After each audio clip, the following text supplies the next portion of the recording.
Buenas tardes. Empezamos la clase 10. Estamos en un momento de transición de la segunda constelación a la tercera constelación. Si ven el programa,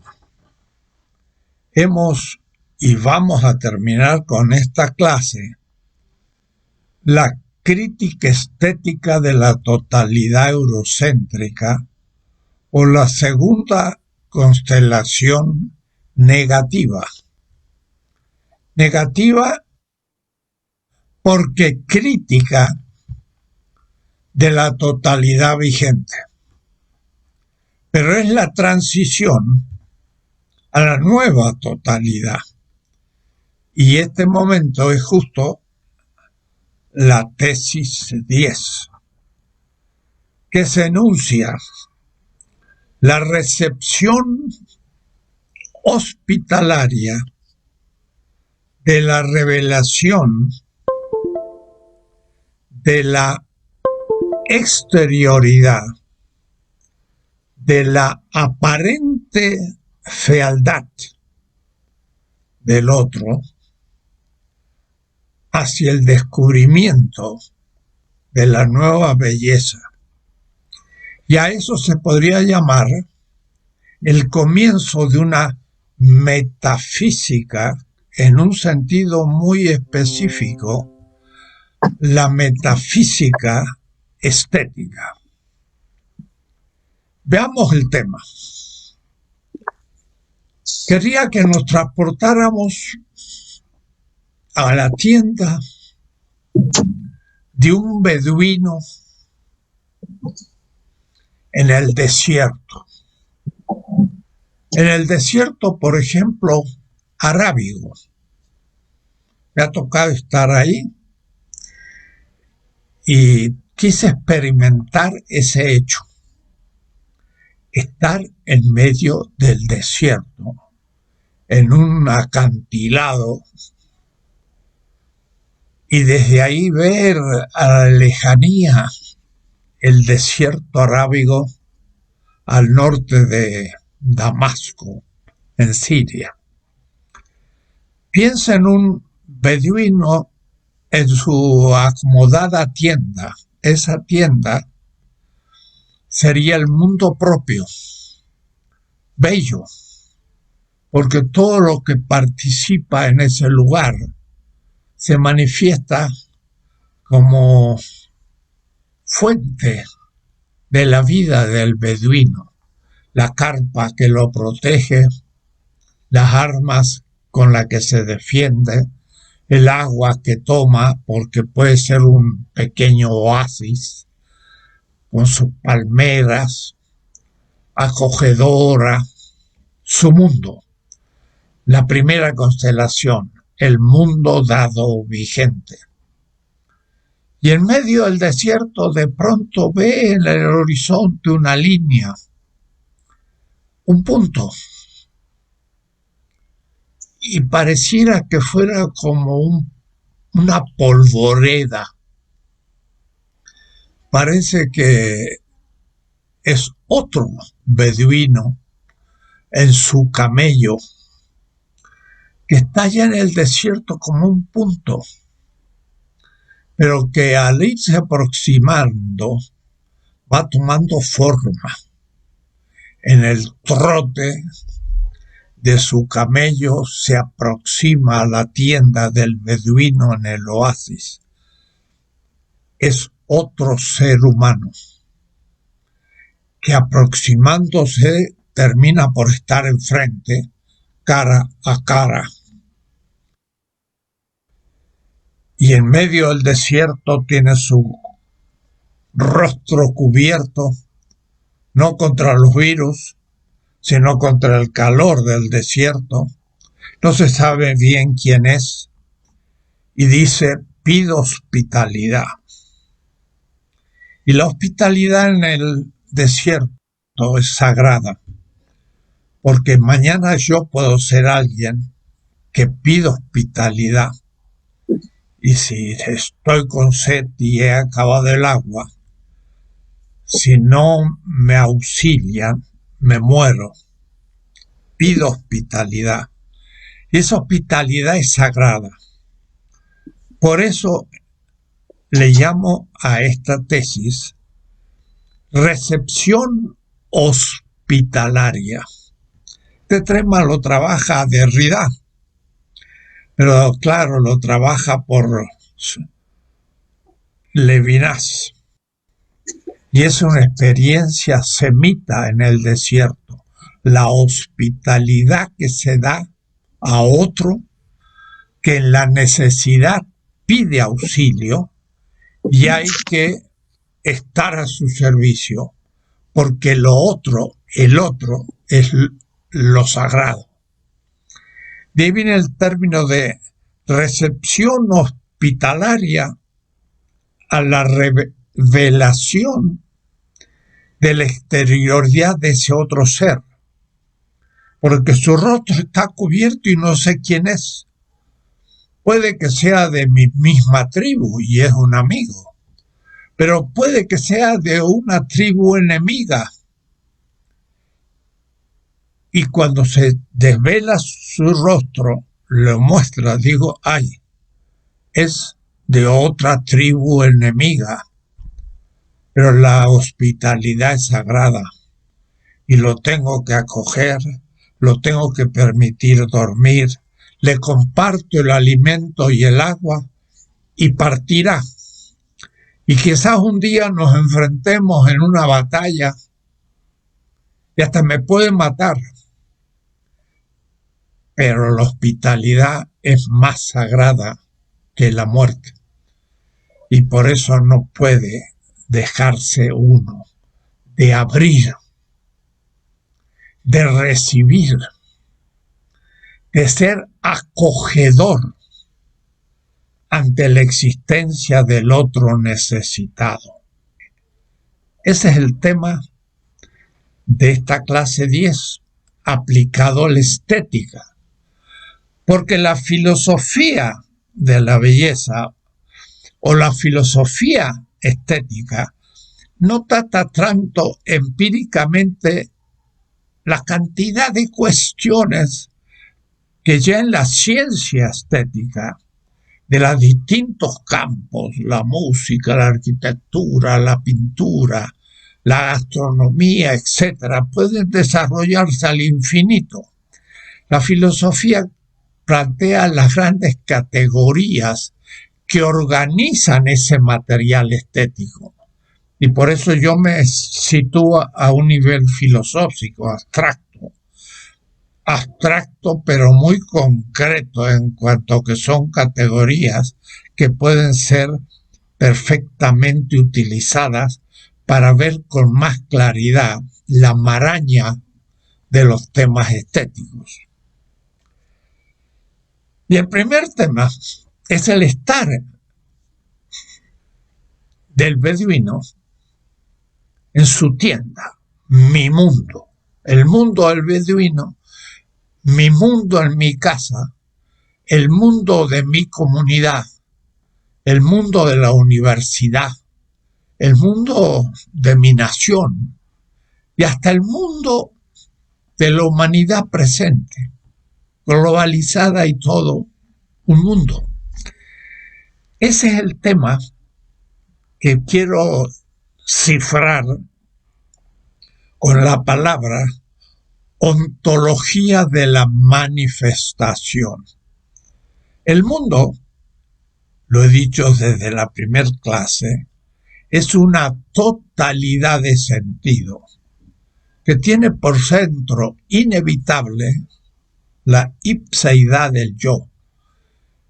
El yo y el nosotros como punto de partida, porque es mi mundo, nuestro mundo. Y entonces se despliega el mundo como una totalidad, como un círculo, como una esfera que se abre desde un punto central. Esto es lo que Parménides enuncia con el el ser es. El ser es el mundo, mi mundo, una totalidad de sentido. Y el no ser es lo que no es mi mundo. Eso lo dejamos por ahora. Heidegger, diciendo Parménides, los griegos y la filosofía alemana tienen un mismo despliegue, Heidegger se sentía un poco un nuevo Parménides. El ser en el mundo es el estar. Claro, hay un filósofo latinoamericano que distingue entre ser y estar. De todas maneras, el ser es el estar en el centro de un mundo. Y este estar en el centro de un mundo sitúa a los entes, las cosas, del beduino, el cántaro con agua, su caballo, la tienda, yo en mi casa, las habitaciones de mi casa, la cocina y el comedor, o la universidad, el aula y el rectorado, y la ciudad, el centro de la ciudad, los entes que pueblan el mundo se presentan al espectador de ese mundo, al que abre ese mundo y lo acoge, como una manifestación. Las cosas se manifiestan. Viene del phaino en griego. Phaino es manifestarse, mostrarse, y de ahí que la fenomenología sea un método analítico para analizar cómo las cosas se presentan, se manifiestan a un observador atento. Las cosas se manifiestan.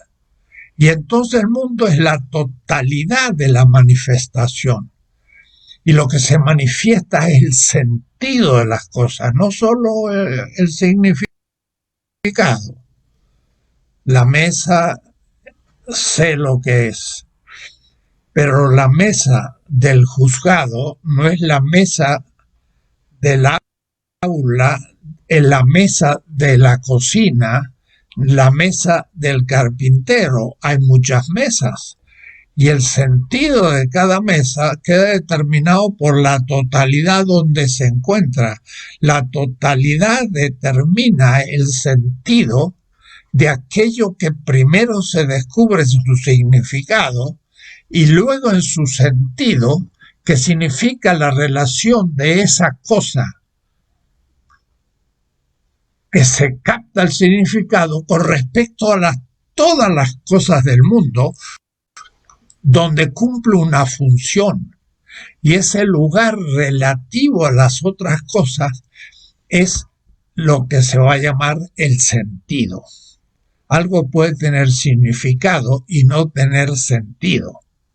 Si yo hago en un lugar algo que no se espera, no tiene sentido que lo haga porque no dice relación con las acciones que se esperan se hagan en ese lugar en ese momento. No es lo mismo significado que sentido. Lo muestra Frege muy claro. Entonces, el primer punto es que la belleza se manifiesta dentro del mundo desde la realidad misma de la cosa real que puebla el mundo.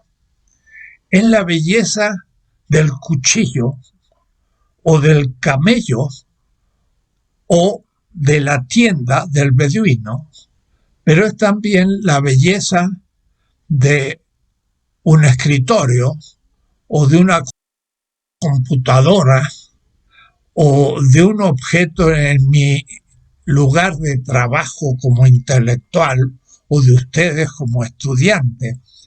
Cada cosa entonces se manifiesta dentro de una totalidad, dentro del cual en la estética se considera la manifestación de la belleza de esa totalidad.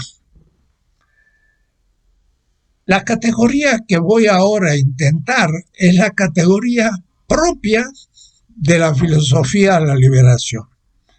Es aquí donde se hace un corte entre todo lo que he dicho en las 10 primeras tesis y la que voy a decir desde la tesis 10 hasta las 18, que es el fin de la segunda constelación y sobre todo la tercera constelación. Es una categoría filosófica esencial para la estética. La estética va a usar empíricamente, concretamente y aún filosóficamente esta categoría, caracterizándola dentro de lo que se llama la estética, o es decir, desde el punto de vista de la manifestación, eso sería la fenomenología de la belleza, pero no solo.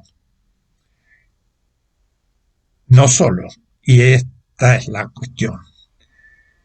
La categoría crítica por excelencia no es la que se funda en el ser. El ser es el fundamento. He dicho que se funda porque es el fundamento, como la casa tiene un fundamento sobre la que se instala la casa. El mundo tiene un fundamento, que es el que da sentido a todo lo de ese mundo, y es el ser. No hay que confundir el ser con la realidad en el pensamiento moderno. Para los griegos o para la Edad Media aún, para la Edad Media, el S, el S era el ser. Y el ser se manifestaba como realidad. Había una identidad entre el mundo y el cosmos. El cosmos era la totalidad de la realidad y el mundo la totalidad del sentido. No es lo mismo.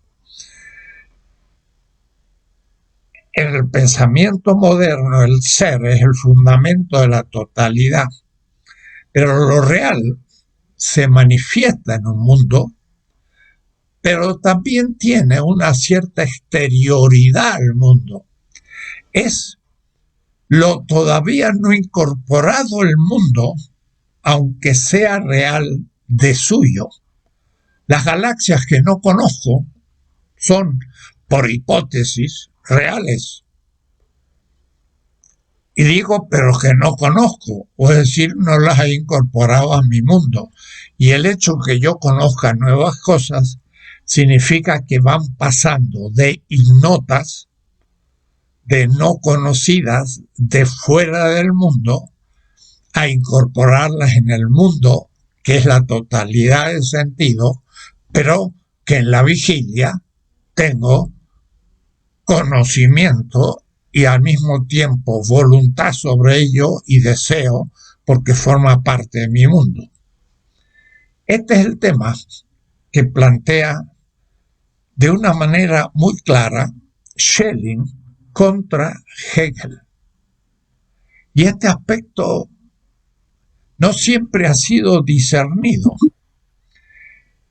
En unas conferencias de Schelling en 1841 en Hegel, que el Kaiser llamó de Baviera a Schelling para que destruyera o criticara el pensamiento de Hegel, que se empezaba a manifestar como peligroso, porque había una izquierda hegeliana que se estaba rebelando. Y el Kaiser un poco entendió que Schelling podía acabar con esa rebelión filosófica porque criticaba a Schelling. Entonces Schelling aceptó la invitación del Kaiser para criticar a su amigo que había estudiado con él en Tübingen, 5 años menor Schelling que Hegel, y sin embargo fue el que lo invitó a ser profesor en Jena cuando Schelling, más joven, ya era profesor y el pobre Hegel era todavía un preceptor de un noble en Berna y estaba fracasando su vida filosófica porque ya tenía 30 años y no había logrado ninguna cátedra. Schelling entonces, que era menor, hace la crítica a su amigo después de muerto, porque Hegel murió en el 31 y las conferencias fueron 10 años después. Y Schelling propone el tema de la revelación. Son unas clases, Vorlesung, sobre la revelación, Offenbarung. Era un tema cuasi teológico, porque Schelling y Hegel habían estudiado juntos en el seminario teológico luterano de Tübingen. Y entonces, hablando de la revelación, Schelling lanza una cantidad de propuestas de gran importancia y de trascendencia porque surge el pensamiento post-hegeliano lanzado por Schelling, porque Feuerbach, Kierkegaard, Savigny, Bakunin, Engels y muchos otros jóvenes asistieron a las conferencias de Hegel. Voy a ir a la esencia porque no es el tema a extenderme. Schelling propone que Dios no es el ser, sino la fuente creadora del ser. Hegel pensaba que el ser, primer categoría de la lógica e inicio del sistema hegeliano, era la subjetividad absoluta. Era pensar un ego humano, el ego, el sujeto, pero pensándolo como absoluto, como si fuera Dios antes de la creación. Y por lo tanto, como era antes de la creación, el ser todavía no se había determinado, ni había creado nada. Era el puro subjetividad absoluta, indeterminada. Eso era Dios. Y el ser se determina, y esa determinación ya es el ente, es el mundo, es la creación. Aunque hay homogeneidad entre el ser, Dios, y la criatura. Y ahí Schelling va a hacer una crítica. Va a decir, el ser no es el ente. Pero lo que pasa es que Dios no es el ser, sino que es una fuente creadora del ser. Distingue entre el ser y la fuente creadora. Antes que el ser hay una fuente creadora. Y entonces la fuente creadora es una fuente, un origen que crea el ser, pero el ser no es la fuente creadora. Yo tomo esa palabra fuente, Quelle, también para definir qué es belleza. Y cuando yo digo que la belleza es la realidad misma de la cosa real, en tanto descubierta y deseada y querida como objeto de una emoción, pero en tanto que es fuente de la vida del viviente, uso la palabra fuente en el sentido de Schelling, Quelle, que no es causa óntica, ni es fundamento, y de la misma manera también la usa Marx en la economía. Yo la aplico ahora a la estética. Cuidado, estoy diciendo cosas muy precisas que no puedo explicar del todo siempre. Schelling entonces distingue entre una fuente creadora y su creación, que es el ser. Pero el ser es justamente el mundo. El mundo es la totalidad del sentido y su fundamento es el ser. El ser es lo que da sentido a los entes del mundo. Las reglas del ajedrez son el fundamento del mover el peón, el alfil o la reina.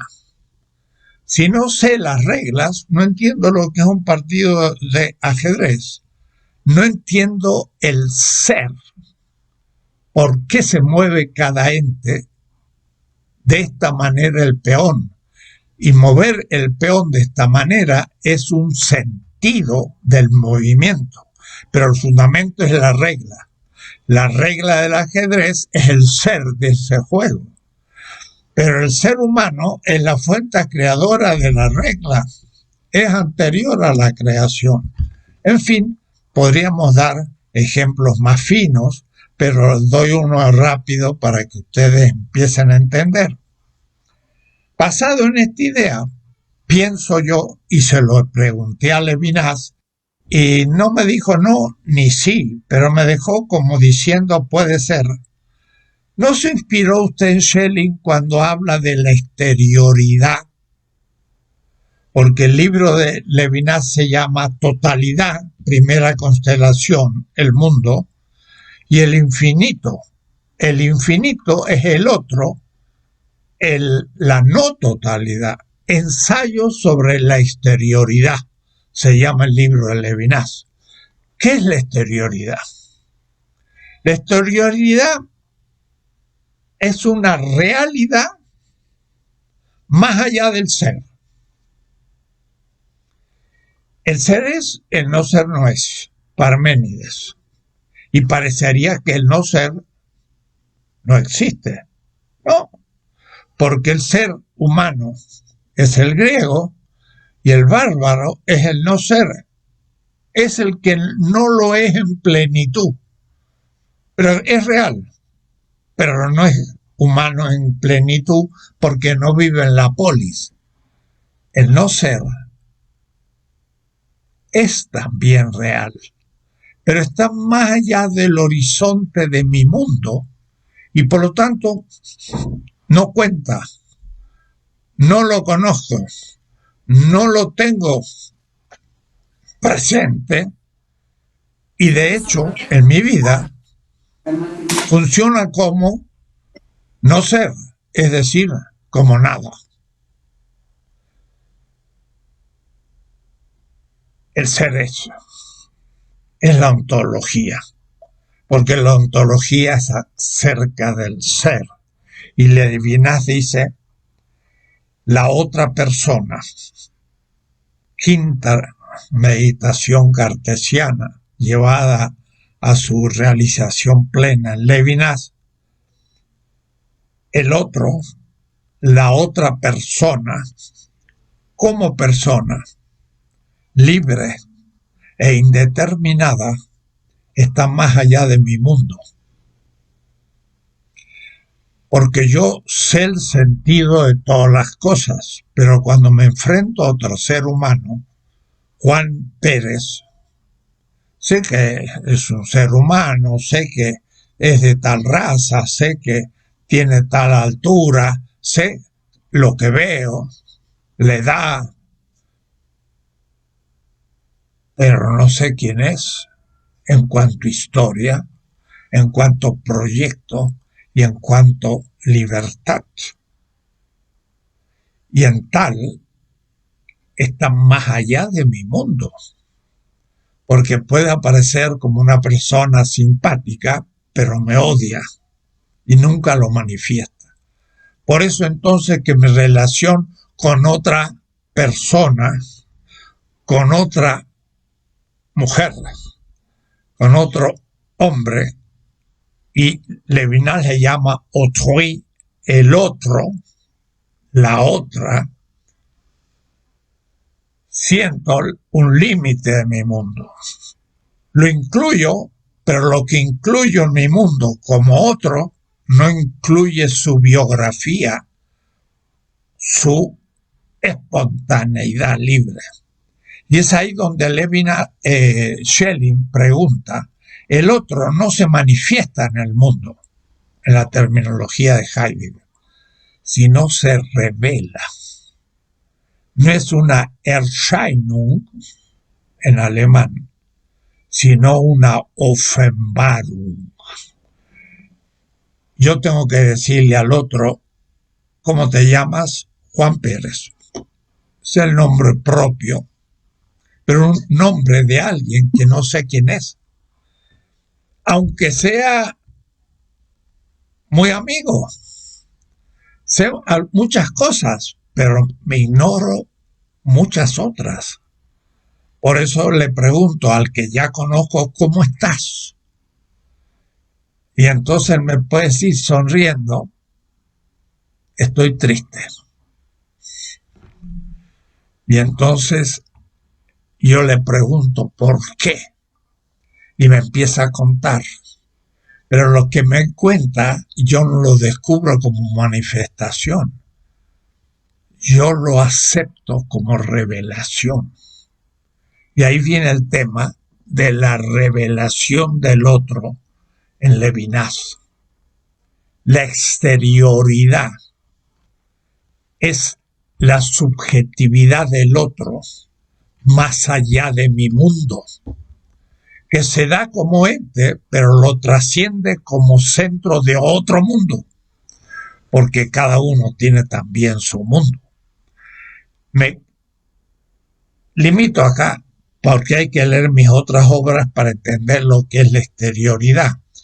Aplicar a la estética el tema de la exterioridad es aplicar el fundamento de una estética crítica de la totalidad, que es lo que vamos a ver ahora negativamente. Descubriendo que el otro está más allá de mi mundo, el otro se aparece como la fuente de una nueva estética. Vamos a ver cómo se realiza esto. Por su parte, Zubiri también distingue entre ser y realidad, porque Zubiri dice, lo real es de suyo. Es una sustantividad, no es una sustancia, de suyo. La rosa crece de suyo. No porque yo la conozca crece la rosa, y si no hubiera seres humanos, la rosa crecería igual, y sería parte del cosmos, y nunca hubiera estado en un mundo. Pero en el mundo humano, que no hay otro sino el animal, pero cuasi pobre, la rosa es una flor muy central, tiene un significado muy especial, porque tiene un perfume más profundo, porque tiene un color más vivo y porque tiene un pétalo más suave. Todo eso se transforma en algo así como la flor de las flores en el mundo. Pero de suyo tiene ese perfume y ese color y crece, no porque esté en el mundo. Entonces, el de suyo es la realidad. El incorporarle en mi mundo como la flor de las flores que el amado la entrega a la amada, y la flor de paso es el órgano sexual de la planta. Así que uno entrega un órgano sexual en signo de amor. ¡Ja! ¡Qué casualidad! En fin, sería todo un tema estético.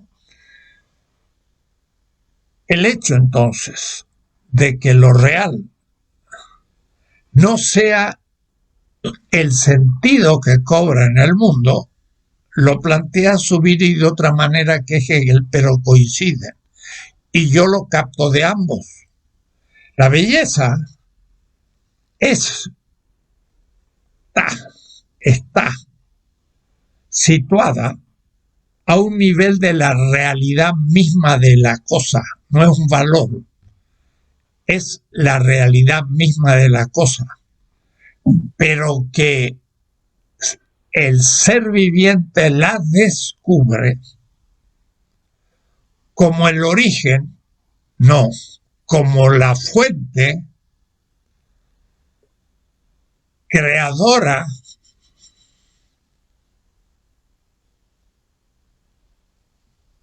de la emoción llamado aithesis y cuya relación misma consiste en el hecho de la belleza. Entonces es un momento cósmico, real, pero que se revela en el mundo. Y que sin mundo no hay belleza, hay realidad. Y entonces esa realidad de la belleza que no aparece si no hay un viviente y un mundo, es exterior también a la belleza de mi mundo. ¿En qué consiste? En la belleza del mundo del otro.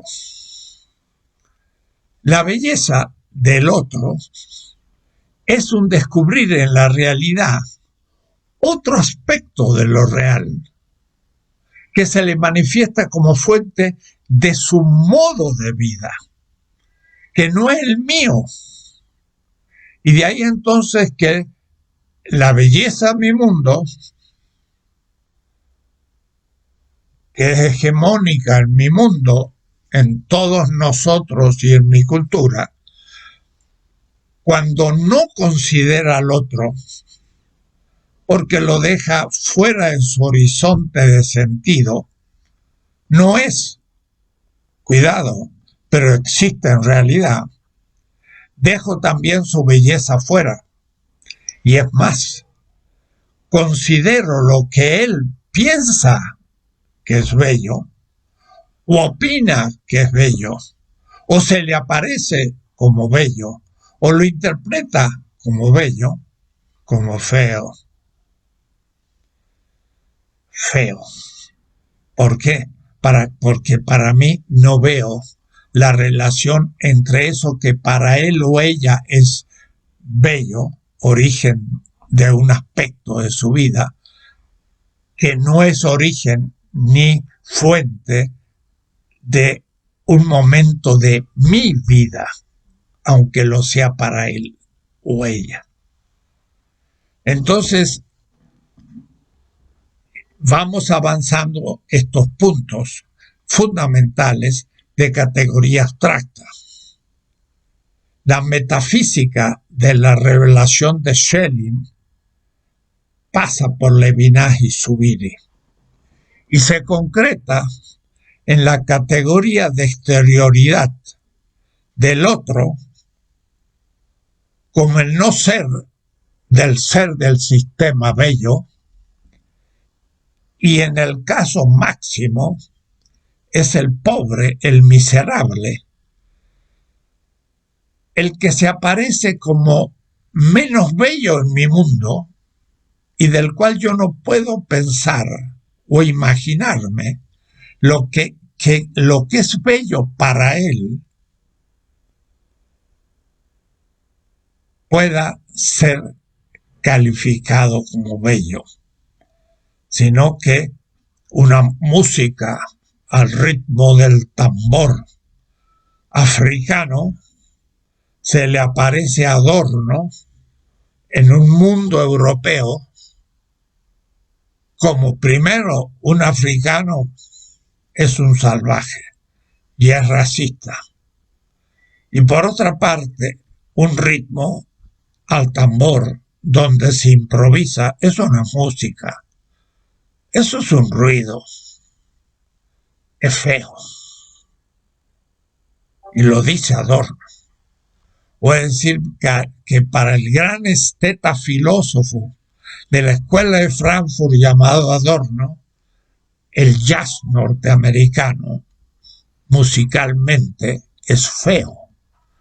Ha aplicado sin darse cuenta a la estética la categoría de exterioridad de un cierto racismo y al mismo tiempo un eurocentrismo a las obras de arte de otro pueblo con otro sentido, experiencia y gusto por otro tipo de belleza.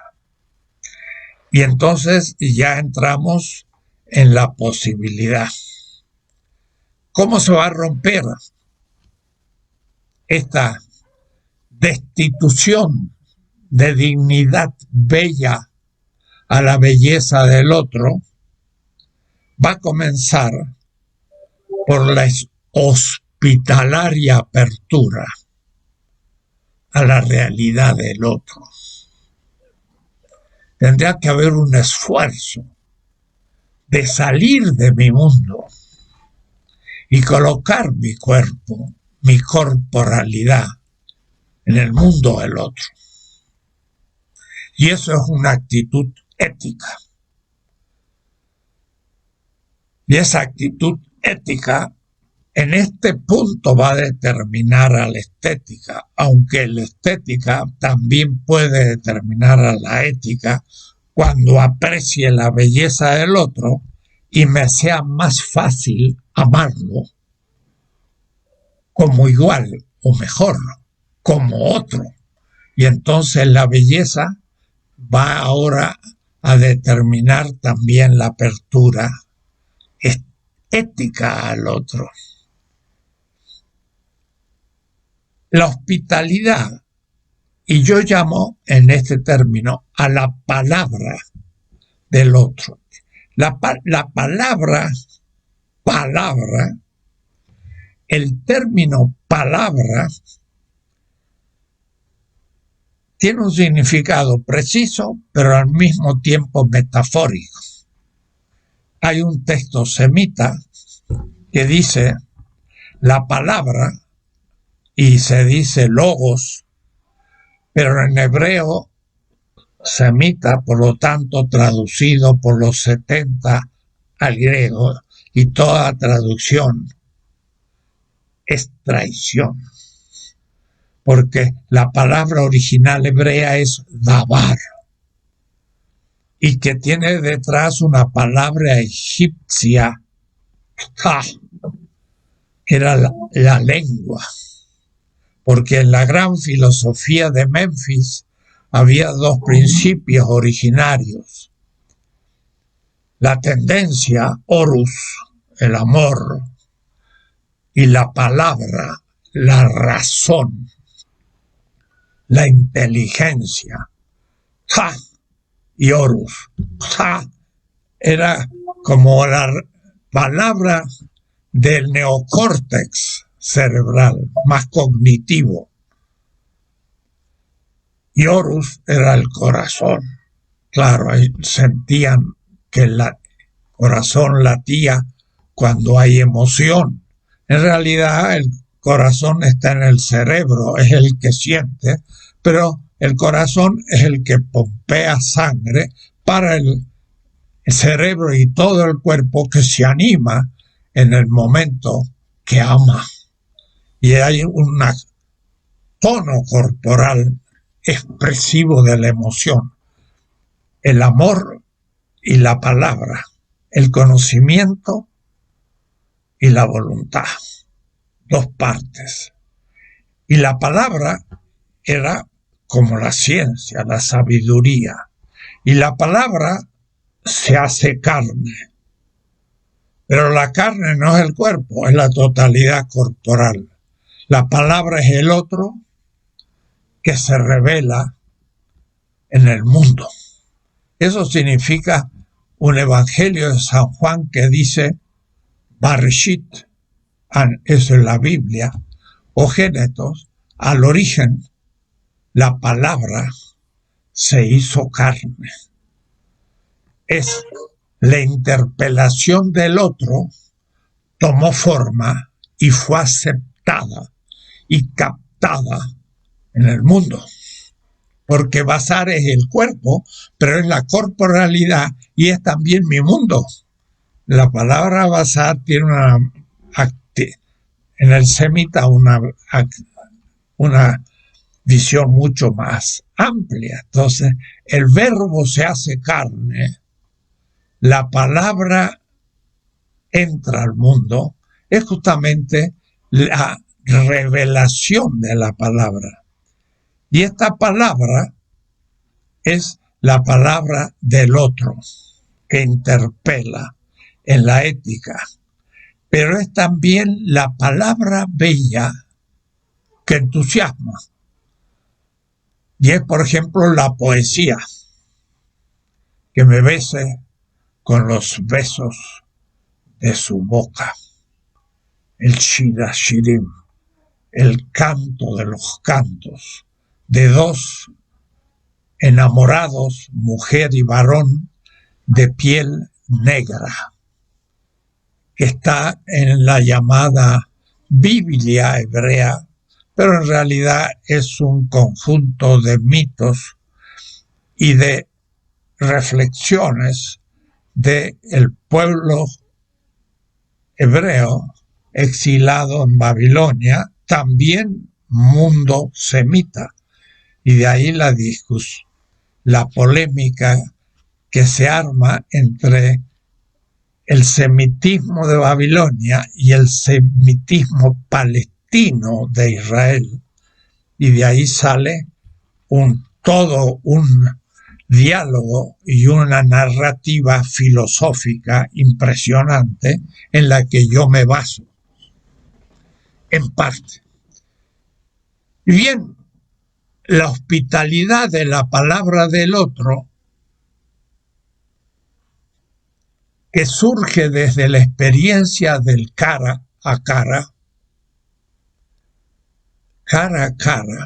panim el panim en hebreo.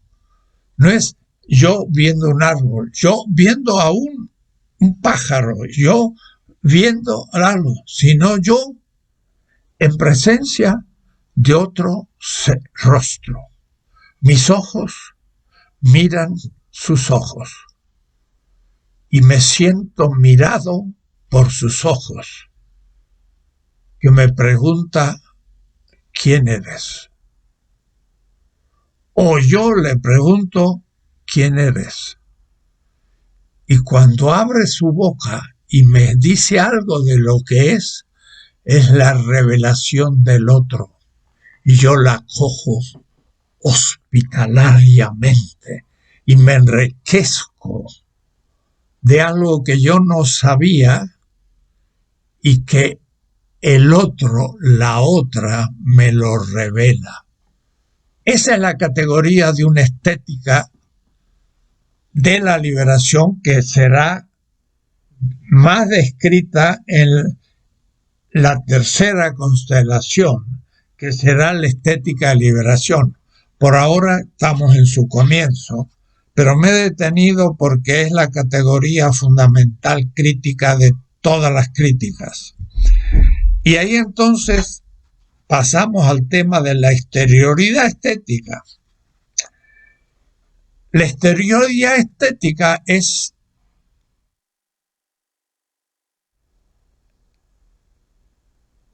la no aceptación, el no descubrimiento, la no sensibilidad, la no emotividad por la belleza del otro.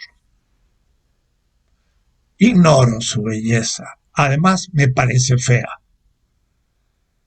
Y entonces, en un racismo así de la blanquitud fuerte, whiteness, le llaman los americanos hoy, la blanquitud.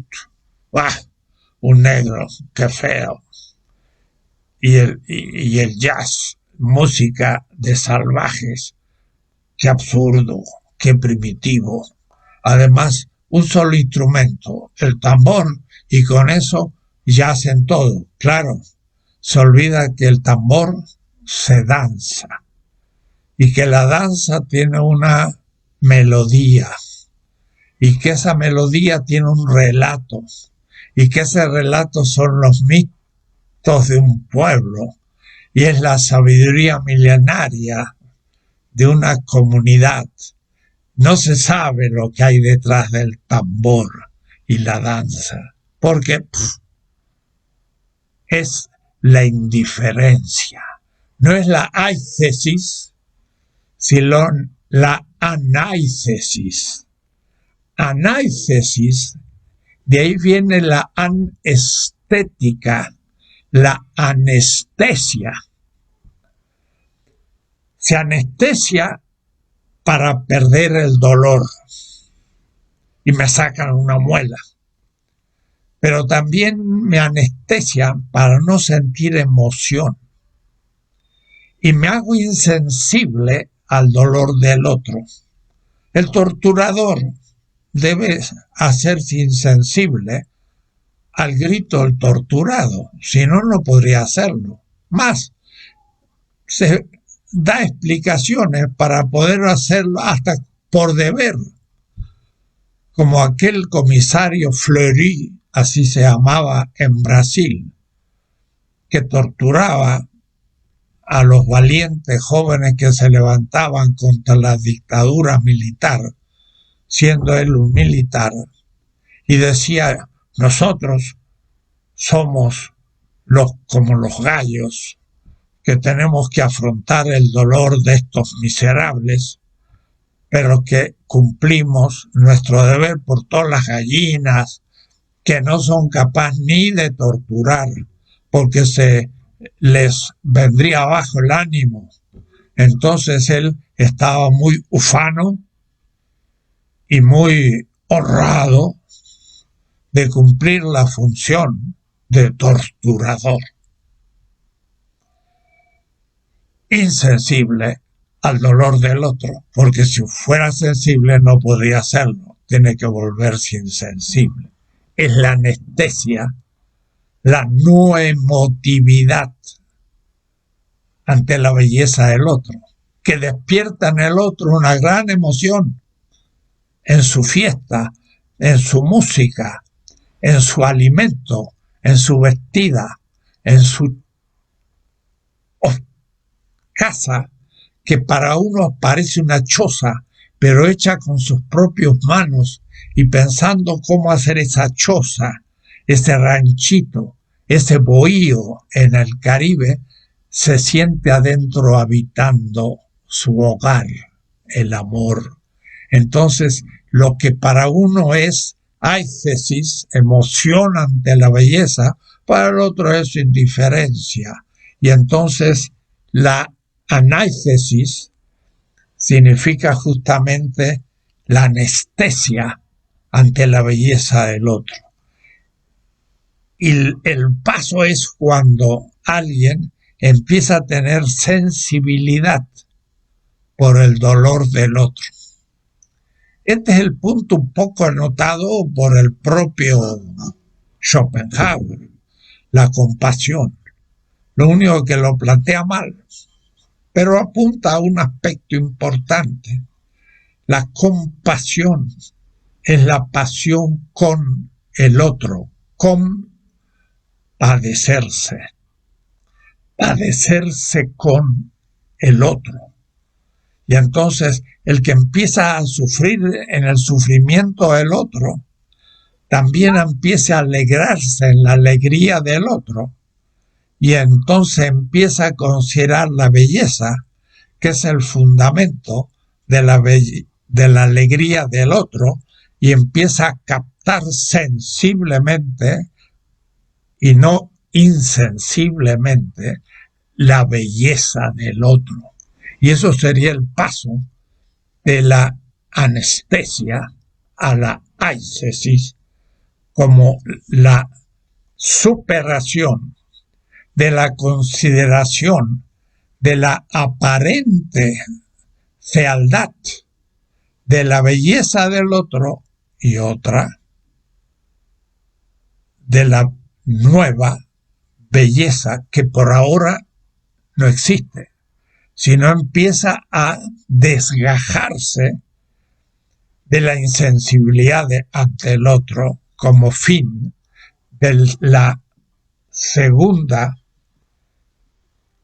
constelación negativa, la negación del fetichismo del sistema, empieza a venirse abajo como un temblor que tira abajo la casa. Se empieza a venir abajo cuando de la insensibilidad a la belleza del otro empieza de pronto a sentir que esa belleza existe detrás del ropaje de aquello que le habían dicho que era feo, que era pues hippie, que era kitsch, que era salvaje, o que, como decían los misioneros en el siglo XVI, esas enormes pirámides y obras de mayas y aztecas eran obra del demonio.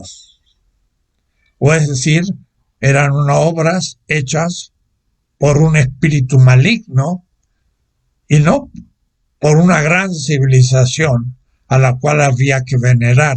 Pero el español no descubría belleza en las obras del indígena, sino obras satánicas, negativas. Y eso era anestesia, o es decir, insensibilidad ante la belleza del otro. También no le gustaba la tortilla, también no le gustaban las comidas, todas. Le parecía una desnudez las vestimentas que usaban, y todas sus costumbres eran negativas para el español. Pero el español, que de pronto empieza a descubrir la positividad en ese otro, más allá de mi mundo, entra en cuestión, se convierte en alguien nuevo. Este es el momento de la tesis 10. La recepción hospitalaria de la belleza del otro. Y entonces a eso llamaremos la metafísica. Levinas habla de la ontología como la filosofía del mundo, primera constelación, el ser fundamento, Heidegger. Pero luego supera Heidegger, gracias a Schelling y a su reflexión sobre el mundo semita, que yo he escrito en mi libro El humanismo semita, explicando todo esto. Allá en 1961, estando en París, en una pequeña máquina Olivetti, chiquitita y muy liviana, escribí pues ese humanismo semita, cuando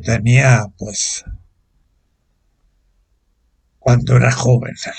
Y vine de Israel, fue mi primer libro. Ahí entonces muestro el sentido de la palabra metafísica.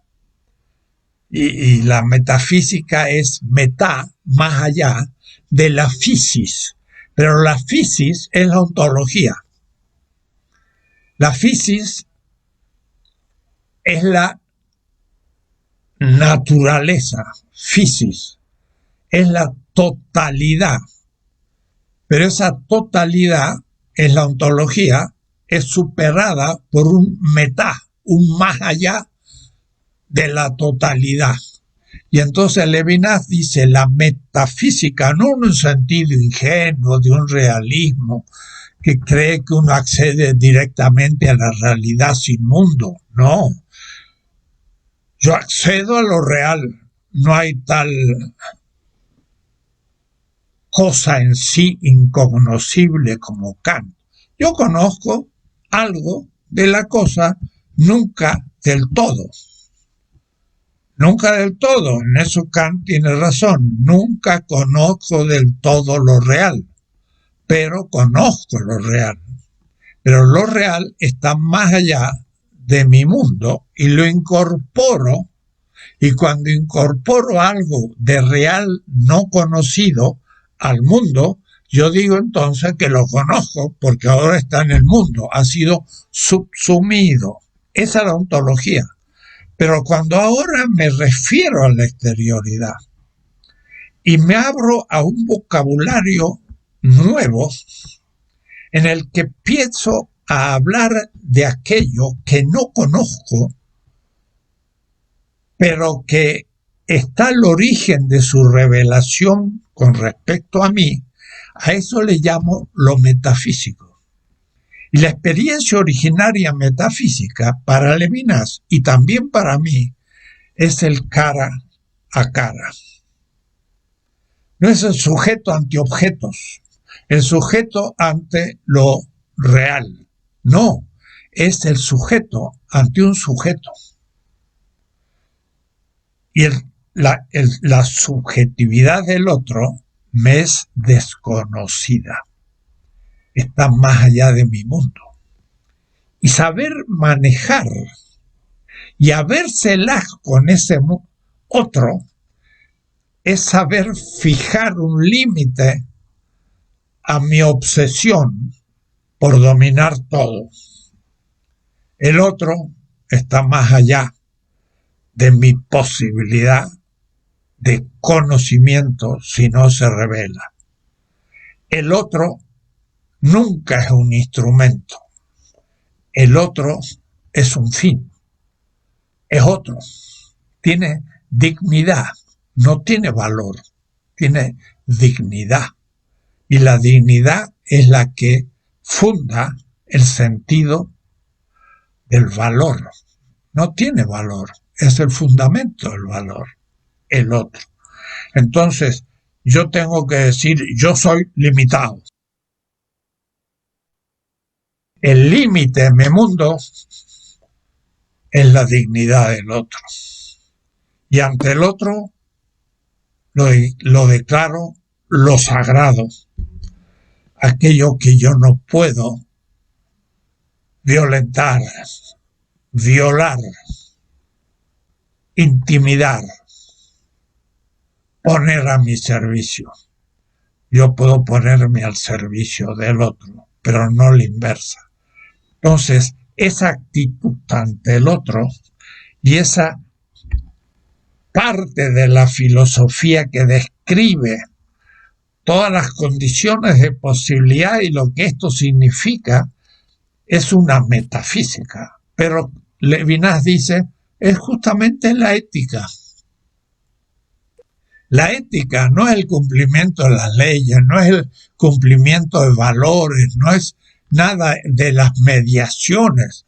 La ética en su esencia es la aceptación de la dignidad del otro que pone límite a mis pretensiones porque es otro. Eso es lo ético. Este es el principio fundamental de la ética y la estética, porque la belleza del otro es también aquello que me va a permitir no caer en la pretensión fetichista que mi percepción de la belleza es universal, porque no incluye al otro. Yo puedo tener una pretensión de que mi belleza sea universal, pretender, pero si el otro me puede lo contrario, aceptarlo, y por lo tanto en realidad lo que pienso es que tengo y estoy feliz de tener una percepción emotiva de la belleza tal como la concibe mi cultura, pero abierto al modo como lo hacen otras culturas para llegar a un pluriverso más rico que tiene posibilidades de desarrollo futuro. Por eso entonces la metafísica estética no es lo mismo que una ontología de la propia belleza que se cierra como una estética de dominación. Cuando la ontología impone universalmente la propia concepción y gusto por la belleza, se transforma en una estética de liberación. Mientras que queremos ahora comenzar a hilar lentamente, primero una metafísica estética que reconoce la belleza del otro, para hacer entonces una estética de la liberación en todo su conjunto. Primera constelación, la belleza de un mundo. Segunda constelación, la crítica al fetichismo de ese mundo. Tercera constelación, una nueva concepción de la belleza y descubrimiento de que las otras culturas tienen otras concepciones a los cuales se les reconoce hospitalariamente la posibilidad de su ejercicio. Y entonces surge no una universalidad, sino una pluriversidad mundial estética. La belleza tiene muchos rostros y por eso es más bella. La realidad puede ser descubierta y emocionadamente me atrae en cuanto que descubro distintos aspectos en lo que esa realidad es origen de mi vida, pero de distintas maneras, por lo tanto, de maneras de bellezas distintas. Y lo global es semejante, no es idéntico. Analogía, la semejanza de la globalidad y la distinción pluriversal de las bellezas culturales. Y entonces no es relativismo para nada. Yo no digo no hay belleza porque hay muchas bellezas. No hay una belleza captada de una manera por una cultura. Hay muchas maneras de captar la belleza de la realidad, ella misma, porque la realidad nos sobrepasa siempre y no la podemos captar del todo. Sería la belleza absoluta, como el saber absoluto de Hegel. Eso ni es un postulado, es una ilusión.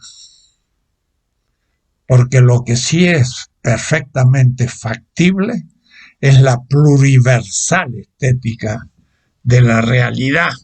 Y entonces se cumple de que hay belleza, no soy escéptico de que hay belleza, pero siempre se vive en la semejanza como distinción, no en la identidad-diferencia, sino en la semejanza-distinción, que es la analogía. Y ahora entonces, esa metafísica levinasiana aplicada a la belleza y también a los Zubiri, le llama Levinas el decir metafísico. El decir, el deseo metafísico es el amor que supera la ontología y el ser. Es el decir, el deseo, la emoción, la cordialidad, que no solo capta la belleza en mi mundo, sino se hable disciplinarmente, como discípulo, a la belleza siempre crecientemente captada de esa belleza del otro, que para él es la propia, pero para mí es la aprendida. Y a la medida en que voy aprendiendo otros tipos de belleza, mi belleza se va enriqueciendo. Y entonces no hay contradicción en que haya mucha captación de belleza, como no hay contradicción entre ir captando distintos aspectos de lo real, que no es escepticismo, sino que es justamente la pluriversalidad del conocimiento de la realidad, pero analógicamente. ¿Por qué? Porque la realidad conocida unívocamente y de manera absoluta es imposible para el cerebro humano. Somos limitados. Hay una condición humana finita, la finitud, como decía Paul Ricoeur en sus primeras obras. De ahí entonces ya tenemos abierto todo un bosquejo y un campo categorial desde el cual podemos ahora empezar a desarrollar las estéticas empíricas en los estudios concretos de la música, del teatro, de la gastronomía, de la perfumaria, de la poesía, de la pintura, de la escultura y de muchas formas de obras de arte más allá de las clásicas y pretendidas principales. Porque la arquitectura, claro, pues, es impresionante, todos tenemos que habitar en una casa, por lo tanto es un campo de la estética imprescindible. Pero que comemos es casi anterior a la arquitectura, porque se puede comer en una caverna que no he hecho y que estaba hecha. Quiere decir que anterior a la arquitectura estaba el comer, pero el comer es un arte y se desarrolla. Ya la comida en bruto, si me permiten, natural, agarrar un pedazo de carne pues recién obtenida de un animal que mato y me la como cruda, ya es bella. Pero otra cosa es usar el fuego y condimentarla y comenzar a crear todo un mundo de la artística y entonces llegar a la gourmandise hasta viciosa de los imperios, como el Imperio Romano, que para festejar tenían sus camastros donde se ponían y empezaban a comer, y cuando habían terminado, ¡wow!, vomitaban. Para a las 2 horas o antes poder tener apetito de empezar a comer de nuevo y vomitar. ¡Qué barbaridad! El arte había sido ya contra natura, pero había llegado a un desarrollo vicioso. Pero ya no era comer carne en bruto, ahora era elaboradísima junto a un lugar bello, con una música y con vestidos y una verdadera celebración. No vengo a hacer la apología de eso, pero véase la diferencia del pobre animal Homo sapiens hace 180.000 años, que correteó un animal y se lo comió crudo, a un patricio romano que venía de sus triunfos de la legión en alguna colonia romana y que festejaba comiendo. Esa era un arte gastronómico, desvirtuado y degenerado, pero era arte. La diferencia entre lo natural y lo cultivado. La cuestión entonces es ahora el descubrir la exterioridad de la belleza, o mejor, la belleza de la exterioridad de una cultura despreciada de los dominados. El ser abierto y hospitalario a cómo los dominados y excluidos pueden todavía crear un tipo de belleza que les permita vivir. Y a veces simbólicamente, como la capoeira de los ex esclavos en Brasil, que en una danza, pateando sobre el otro y saltando, están luchando dos jóvenes atléticamente y con movimientos de belleza junto al ritmo del tambor, la capoeira, que en realidad era la lucha del esclavo contra el amo, que como no podían realizarlo como rebelión armada, que a veces lo hicieron, y se fueron a los quilombos en Brasil, así llamados, donde vivieron su vida libre, soñando el pasado como un futuro. Y la capoeira era como la metáfora de una lucha de liberación hecha danza. Y en ese sentido era entonces el dominado que sublimaba su rebelión en una danza, y era arte, pero por supuesto para ellos, no para los amos, que decían estos están haciendo unos saltos simbólicos porque les gusta el atletismo, pero no, ellos estaban ante los propios amos haciendo una lucha diciendo, si pudiera, te daría estos golpes a ti, esclavista de la Casa Grande, desde la Senzala en Brasil.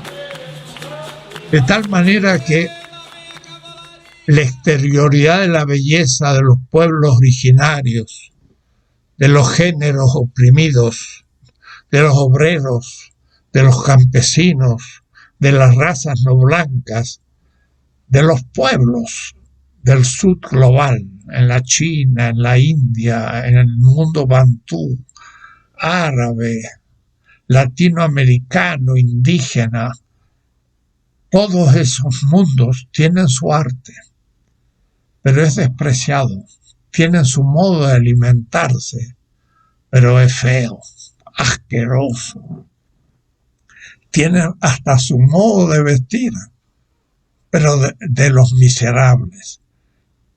Eso es objeto muy especial de una estética de la liberación. Veo con gusto en los exámenes de los alumnos de estética de este curso de filosofía de la estética de liberación, trabajos muy interesantes sobre, por ejemplo, uno me ha hecho un trabajo buenísimo sobre el chocolate. Pero el chocolate azteca, ¿qué sentido tiene? Y cómo la Nestlé en Suiza subsume ese chocolate y lo hace una mercancía, pero en el pueblo se toma el chocolate de muchas maneras y ya se tomaba entre los aztecas, porque al chocolate también le ponían no azúcar, que no había en América, sino miel. Y entonces el chocolate ya tenía miel. Claro, a veces otros lo toman y lo perfeccionan y se lo apropian y olvidan su origen. Eso es parte de la gran estética global, donde las estéticas dominantes captan de las estéticas dominadas y después olvidan el origen de lo que ellos dicen inventar. Quiere decir entonces que tenemos que desarrollar, y eso es toda la tercera constelación, la exterioridad de la belleza de las culturas de los dominados y excluidos, que no es lo mismo. El dominado es el explotado interno del sistema y el excluido es el ni considerado. es el que se puede morir porque ni ha sido subsumido. Está de más. Y su cultura no vale nada. Y está fuera de todas las grandes historias de la estética. No ya, empieza el presente, lentamente. Pero eso va a ser objeto muy especial de una estética de la liberación que yo sitúo, pero no describo, porque no es la finalidad de una filosofía estética ir a los pormenores del desarrollo empírico, y eso está en manos de los artistas y de los especialistas en las distintas artes. Empíricamente describir cómo se está desarrollando la belleza de los dominados y explotados y excluidos en el mundo. Y eso es el 90% o más del arte, porque el gran arte de los museos y el gran arte de las grandes revistas es el arte claro, expresado por los genios de cada grupo, que han llegado a una sofisticación cultural, académica e instrumental que les permite realizar la cima o el iceberg de toda una cultura estética de base que está debajo del mar y nadie ve. Y por eso entonces hay que empezar a que no solamente se vea la parte visible del iceberg, sino meterse en el mar para empezar a describir la gran masa de producción estética desconocida, pero que es la vida cotidiana del pueblo. Y de ahí entonces el tema que se desprende, y es que todo lo que se habla sobre la inspiración, el descubrimiento de nuevos ritmos en la música, de nuevas expresiones en la poesía, de nuevos paisajes en la pintura y de nuevas formas en la escultura, de todas las artes, está enraizada esa inspiración del artista profesional en costumbres, hábitos y etos del pueblo. De tal manera que al fin el genio es el genio de un pueblo. No es un genio individual, como en la ciencia. Einstein, pues no pudo haber nacido en un pueblo de pigmeos en el África. Hubiera contado los árboles y eso hubiera sido su matemática. No hubiera descubierto más que quizás por su genial sistema neocortical algún adelanto entre los pigmeos del África que nadie conocería nunca. Pero estando donde estaba en Viena, conectado con los dinamarqueses Born y los alemanes en momentos clave de la física, donde se unieron distintas hipótesis, el genio fue el que vio una relación inesperada entre dos cadenas argumentativas y propuso una solución, y fue la superación de la física anterior y de la geofísica. Pero Einstein no es el fruto de un genio, es el fruto de generaciones y de pueblos geniales que dio un fruto individual llamado el genio. La inspiración, al fin, fue solución de situaciones contradictorias que hubo de descubrir la manera de superar la contradicción, pero que se había trabajado en comunidad. Y entonces el gran artista en Oaxaca, Toledo, no es solo un genio, es el pueblo zapoteco en Oaxaca, donde todos son artistas, como en Nicaragua, que hasta el jefe de policía, un jefe de un pueblo, visitando Nicaragua en la época de los sandinistas, me regaló un librito, Jefe de Policía, y que era un pequeño libro de los poemas del jefe de policía. Un jefe de policía era un poeta. En Nicaragua se da eso de manera casi natural. No hay un Rubén Darío, pero hay también un Ernesto Cardenal. Y entonces es el genio de un pueblo que produce un genio singular, o algunos fruto de la comunidad. Y la inspiración es justamente el momento en que hay una cierta contradicción entre distintas posiciones de ese pueblo genial, que como miembro del mismo pueblo alguien de pronto logra la superación de la contradicción, y ese momento es el momento de la inspiración. Se descubre algo. Se descubre la contradicción puesta por la evolución de un pueblo. Y entonces la inspiración no es solamente pura fantasía, sino descubrimiento de lo ya dado. El que viene de afuera le parece genial lo que descubrió fulano de tal, pero no se da cuenta del mundo donde surgió, donde eso que llamo inspiración es inteligencia para ver de pronto una nueva solución a algo que ya estaba madurando. Entonces, la inspiración genial estética, como descubrimiento y crecimiento de la belleza oculta en la exterioridad dada. O es decir, que en el pueblo se estaba dando, incoada inicial, los supuestos y las raíces de lo que con un golpecito florecía como su inspiración genial, fruto de la comunidad. Hay que reunir una nueva teoría.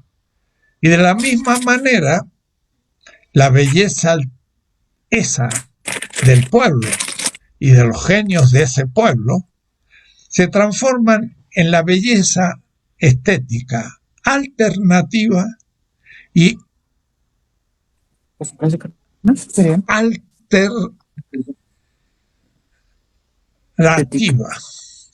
alteridad.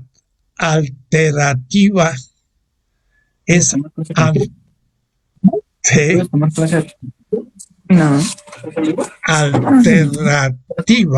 es alternativa. Es una nueva alternativa, la propuesta de la alteridad, de la alterativa.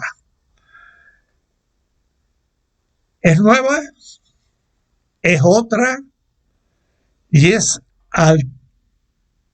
opuesta a las soluciones ya dadas. Es una alternatividad. La belleza estética alternativa y alterativa es de la comunidad y del genio como expresión paradigmática de la obra de arte.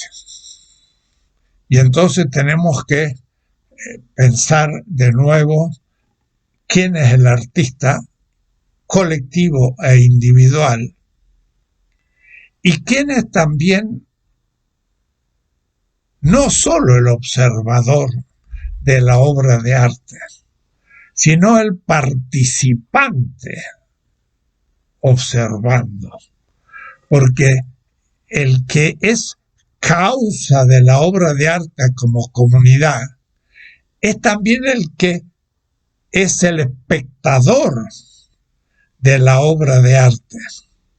Y el observador no es un mero observador de la obra de otro, sino el observador de la obra de un artista de la comunidad que expresa lo que la comunidad sugirió y educó al artista, de tal manera que el espectador es como un participante en la producción colectiva de la obra individual, que mira un poco la obra como obra propia hecha por el genio.